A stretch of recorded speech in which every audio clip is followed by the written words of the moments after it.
Denise Annette Huber was born in Modesto, California on November 22, 1967. After high school, she earned a degree in social sciences from the University of California, Irvine, and then moved back in with her parents in Newport Beach. She was described as a very social individual with lots of friends. In 1991, 24-year-old Denise was working as a server at the old spaghetti factory. On the night of June 2nd, she and a coworker named Robert Calvert went to a Morrissey concert in Inglewood after her boyfriend, Stephen Horrocks, was unable to go. Unfortunately, when she was less than 3 miles from home, her rear tire blew out on the Corona Del Mar freeway. When her parents woke up the next morning and realized she wasn't in her room, they assumed she spent the night at Rob's place or maybe her friend Tammy Brown's house. She called Tammy that morning to see if Denise was there, but sadly she wasn't. She in turn called Rob, who said the last time he saw her was when she dropped him off at home after the concert. Tammy then decided to drive the route that Denise would have taken. That's when she discovered Denise's car with a flat tire on the side of the freeway just before the Newport Beach exit. Unfortunately, Denise was nowhere to be found, and missing along with her were her car keys and purse. Police began searching the area with helicopters and canine units. The dogs were able to track her scent for about 75 yards before it vanished. They brought Rob in for questioning, who said he and Denise had gone for drinks at a local bar after the concert and that she dropped him off around 2 a.m. He agreed to a polygraph and passed. Rob told investigators about Denise's boyfriend, Steve, but he had a solid alibi and was also ruled out. A few years later, retirees Jack and Elaine Court had moved to Prescott Valley, Arizona, and began selling paint supplies at a local swap meet. In July of 1994, they met a new vendor by the name of John, who sold painting-related items. John invited the couple out to his house to see his inventory, and they agreed with the hopes of buying stuff for their business. However, when they arrived at his house, they saw a 24-foot yellow Ryder moving truck parked in the back driveway and found that very strange. Regardless, they bought their supplies and left, but Elaine couldn't get the thought of that truck out of her mind. Thinking it might be stolen, they went back and secretly wrote down the license plate number. They then gave the plate information to a customer of theirs who worked as a deputy. After running the plate, it turns out Elaine was right. The truck had been reported stolen about 6 months earlier.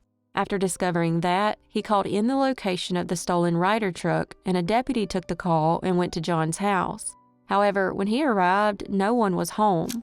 He then decided to check the truck out for himself and noticed some things that made him think John was using the truck as a drug lab. For instance, there were chemicals sitting outside the truck, and there was an extension cord running from the back over to the neighbor's house. It would later be revealed that that house belonged to his mother. The officer worked quickly, and less than an hour later, the narcotics team was there with a search warrant and opened the truck.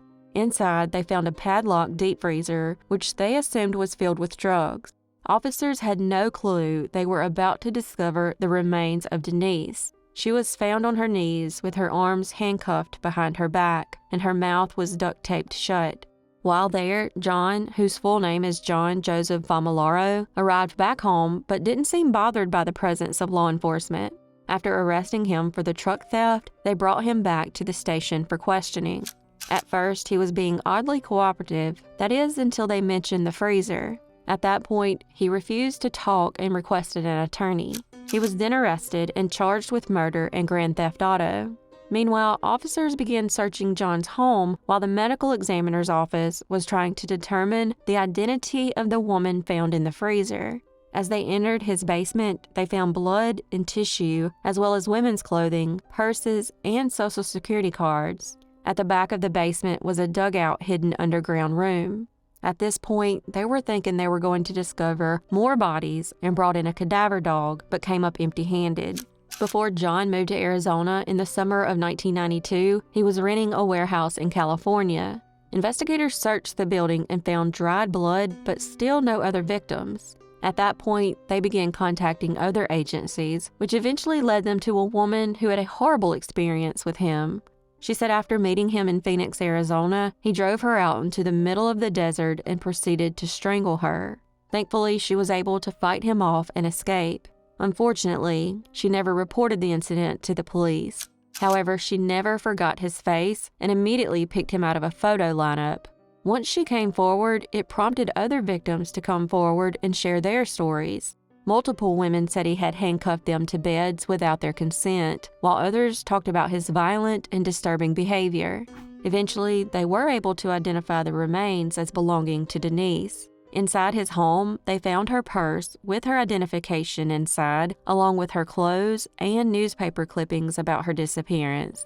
He had even recorded an episode of Inside Edition that featured Denise's case. Since the warehouse where he ran his painting business in Laguna Hills, California, was not far from where Denise's car was found, investigators theorize he stumbled upon Denise while she was trying to fix the flat on her car. They believe he struck her with a hammer and drove her back to the warehouse, where he proceeded to sexually assault her. Once done, he killed her. Luminol was sprayed on a room in the back of the warehouse and revealed lots of blood on the walls. As to why he killed Denise's body, investigators say he was a hoarder and could never throw anything away. John has since been dubbed the Icebox Killer, and in 1994, he was found guilty and sentenced to death.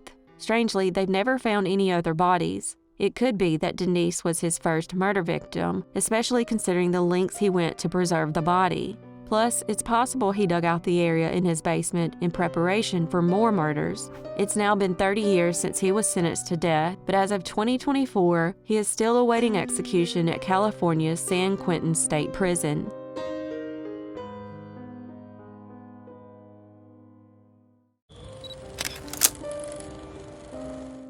Judith Weaver was born and raised in Everett, Washington, and went by Judy. Judy was described as street smart and a very likable person. When she was 17 years old, she was crowned the queen of a local beauty pageant. In 1984, 42-year-old Judy was living in an apartment in Everett and was the co-owner of Bell Nest Cafe. She worked there along with her mother, Edith Perrault, and her daughter, Kathy Myers. After work on the night of June 1, 1984, she began her walk home and stopped by a Dairy Queen where she ordered some ice cream. Sadly, that was the last time she was ever seen alive. A little after midnight on June 2nd, a passerby noticed a fire at Judy's one-story apartment building and used a payphone to call 911. When firefighters arrived and entered her apartment, they found that the fire was contained to her bedroom and the bedroom door was closed.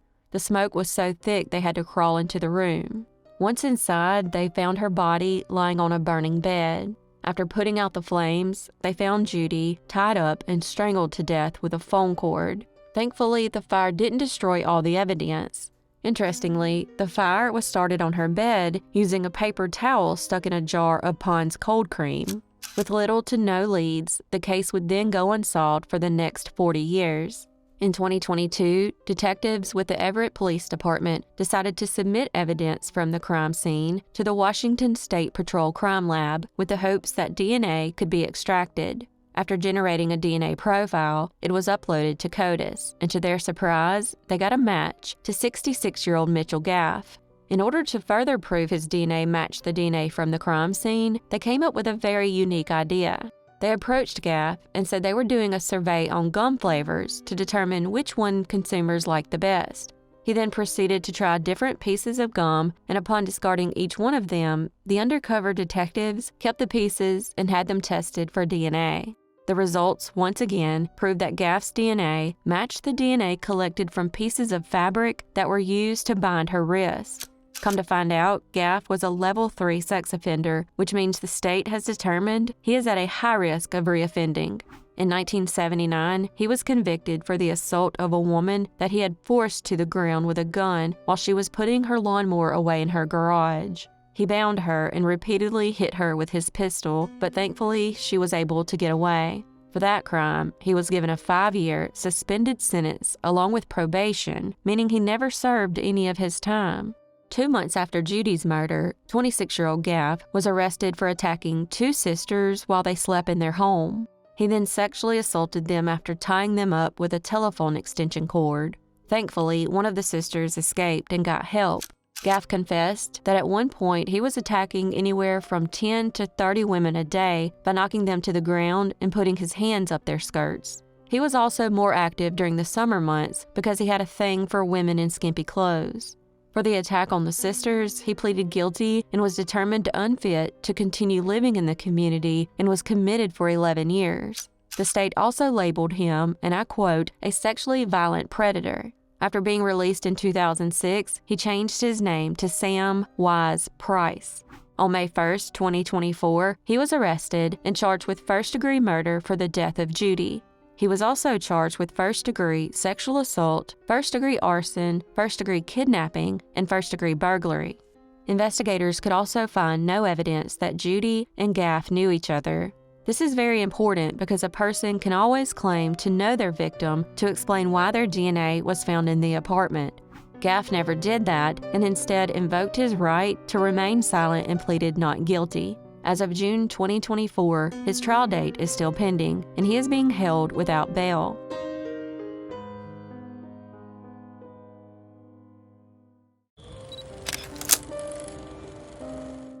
Pava LaPere was born on January 21, 1997, in Tucson, Arizona. After high school, she enrolled in the computer science program at Johns Hopkins University in 2019 before changing her major to sociology because she wanted to use entrepreneurship to improve societal inequalities. By 2023, 26-year-old Pava was living in Baltimore, Maryland, where she was CEO of EcoMap Technologies, a company she founded with Sherrod Davis. The company was very successful, and she even made the Forbes 30 Under 30 list in the social impact category. Pava was making a huge impact on the world until her life was sadly cut short by an evil individual. On Friday night, September 22, 2023, all communications with Pava suddenly stopped. By the 25th, when friends and family had still not heard from her, they reported her missing. That same day, Pava was found murdered on the rooftop of her apartment building. She had tragically been beaten and strangled to death. Investigators were able to retrieve security footage from the building and saw her right before her murder in the lobby of the building, letting an unknown man inside after he waved at her. Sadly, this would be the biggest mistake of her life. After letting him in, they could be seen conversing before entering the elevator together. After that, she was never seen alive again. That same man was caught again on camera about 40 minutes later, coming out of a stairwell and quickly exiting the building while wiping his right hand on his shorts. It would later be discovered that he had been following Pava as she walked home that evening. The man was later identified as 32-year-old convicted violent sex offender Jason Dean Billingsley. At the time, he was on supervised probation after being released early from prison for another crime. He has a lengthy criminal record with arrests in 2009, 2011, and 2013 for sex offenses, assault charges, and burglary. Come to find out, he was also wanted in connection with attempted murder, arson, and sexual assault that occurred 3 days before Pava was murdered. In 2015, he was convicted of a first-degree sex offense charge and was sentenced to 30 years in prison. However, because he took a plea deal and pleaded guilty, he was only required to serve 14 years, but that was cut down to 7 years after receiving credit for good behavior. After murdering Pava, he went on the run. During that time, his mother made a plea for him to turn himself in. On September 27th, U.S. Marshals located him near a train station in Bowie, Maryland, and took him into custody. He was then charged with Pava's murder and even confessed to the crime. Since Pava's death, her parents, along with Maryland Governor Wes Moore, endorsed legislation to restrict sex offenders from earning good time credits. In May of 2024, that bill was passed and will hopefully keep sex offenders from being released early for good behavior. As of June 2024, it appears his case is still going through legal proceedings, and he remains in jail without bail.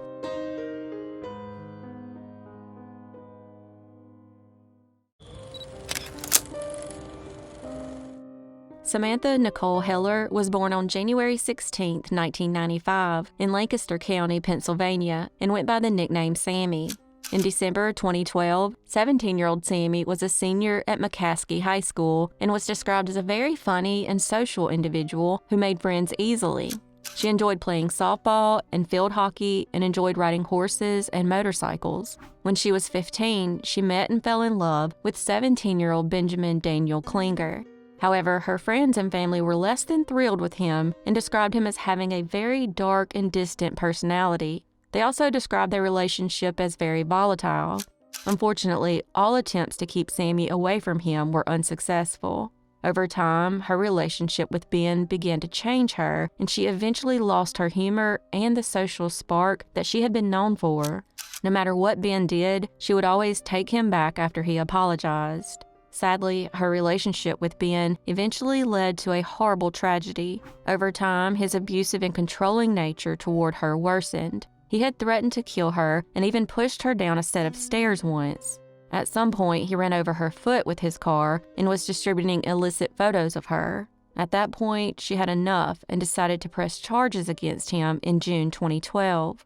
For running over her foot, he was charged with assault. For the next 6 months, they didn't see each other, and Sammy's family said she was slowly returning to normal. Plus, during that time, Ben got a new girlfriend, which made him even angrier about the charges that were pressed against him and the fact that Sammy's mother was trying to get charges against him for distributing photos of a minor. If those charges went through, it would require Ben to register as a sex offender. However, he wasn't going down lightly and came up with a plan to get rid of Sammy. It's unclear how he coaxed her into his car, but on December 4, 2012, Sammy was riding with him near Route 283 in Raffo Township when he accelerated his Toyota sedan to about 100 miles per hour. Sammy, probably knowing this wasn't going to end well, sent her mom a final text saying, and I quote, "I love you, Mama." He then intentionally drove the car into a guardrail. Unfortunately, Sammy wasn't wearing her seatbelt and was thrown from the car but was still alive. Ben, on the other hand, was wearing his seatbelt. It's possible Ben wouldn't let her put the seatbelt on if his plan was to kill her, or he could have removed it before he crashed the car. When other motorists came upon the accident, they saw Ben on top of her and heard her screaming, "Get off of me." By the time emergency services arrived, she was dead. Apparently, when the crash failed, he suffocated her to death by sitting on her. I know a lot of y'all are going to ask why witnesses didn't help her, and honestly, I have no answer for that. I've seen that question asked in the comment section of other videos regarding this case, and pretty much everyone is dumbfounded. After the accident, Ben was taken to the hospital where he told his new girlfriend, "At least now you don't have to worry about her getting between me and you." Upon hearing that, investigators knew they had a motive for the murder. Ben clearly felt that the charges against him were going to take him away from his new girlfriend. He even wrote on Facebook, and I quote, "Sometimes you have to give up what you love most to get what you will love more." On December 9th, he was charged with felony counts of disseminating explicit material regarding the photos of Sammy. 17 days after her murder, on December 21st, 2012, Ben was arrested at his home and charged with a straight homicide instead of vehicular homicide, aggravated assault by vehicle, reckless endangerment, drug possession, and several traffic violations. Another shocking layer of the murder is that Ben thought she was pregnant, either by him or another man, when he decided to take her life. It was later determined she wasn't, but he didn't know that when he murdered her. In the end, he took a plea deal and pleaded guilty to third-degree murder and was sentenced to 28 to 56 years behind bars. After receiving the long sentence, he tried to take back the guilty plea and claimed his attorney gave him bad advice. Thankfully, the judge rejected his claim.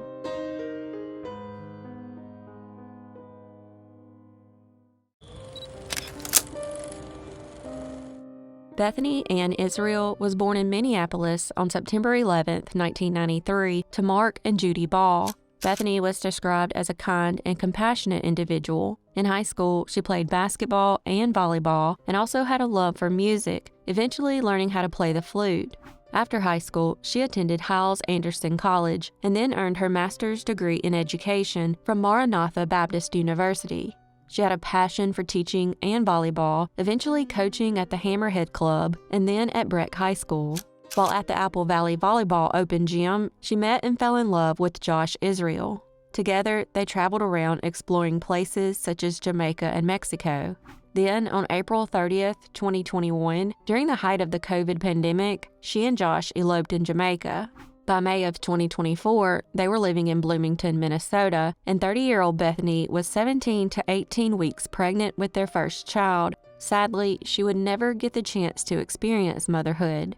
On May 23, 2024, around 6 p.m., Bethany went to her 23-year-old brother Jack Joseph Ball's home for dinner. After arriving, all communications with her and her brother suddenly stopped. Within a few hours, her family had become extremely concerned when they couldn't get in touch with either of them. Her mother then decided to drive over to her son's home to find out what was going on.